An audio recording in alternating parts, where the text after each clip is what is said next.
আওয়ামী লীগ আমলে ডিবি ও ডিএমপি কর্মকর্তাদের অবৈধ সম্পদ অনুসন্ধানে হাইকোর্টে রিট।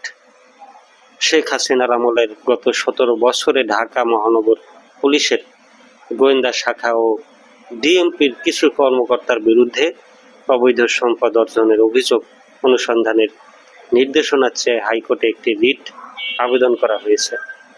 শুক্রবার তিনি সংবাদ মাধ্যমকে বিষয়টি নিশ্চিত করেছেন। সুপ্রিম কোর্টের আইনজীবী এবং ন্যাশনাল লয়ার্স কাউন্সিলের chairman S M জুলফিকুর Ali Junu এই আবেদনটি করেন। রিটে দুর্নীতি দমন কমিশনের নিষ্ক্রিয়তা ও বিলম্বের বিষয়টি উল্লেখ করে অভিযোগগুলোর দ্রুত নিষ্পত্তির জন্য আদালতের হস্তক্ষেপ কামনা করা হয়েছে। রিট আবেদনে বলা হয়, দীর্ঘদিন ধরে সংশ্লিষ্ট কিছু কর্মকর্তার বিরুদ্ধে ক্ষমতার অপব্যবহার, ঘুষ নেওয়া, অবৈধ সম্পদ অর্জন সহ নানা অনিয়মের অভিযোগ থাকলেও তা কার্যকরভাবে তদন্ত করা হয়নি। ফলে জনমনে আস্থার সংকট তৈরি হয়েছে এবং আইনের শাসন প্রশ্নবিদ্ধ হয়েছে।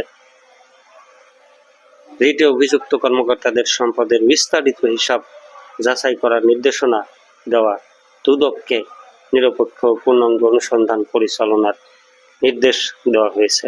30 দিনের মধ্যে অভিযোগ সমূহ নিষ্পত্তি করে আদালতে প্রতিবেদন দাখিলের নির্দেশনা চাওয়া হয়েছে।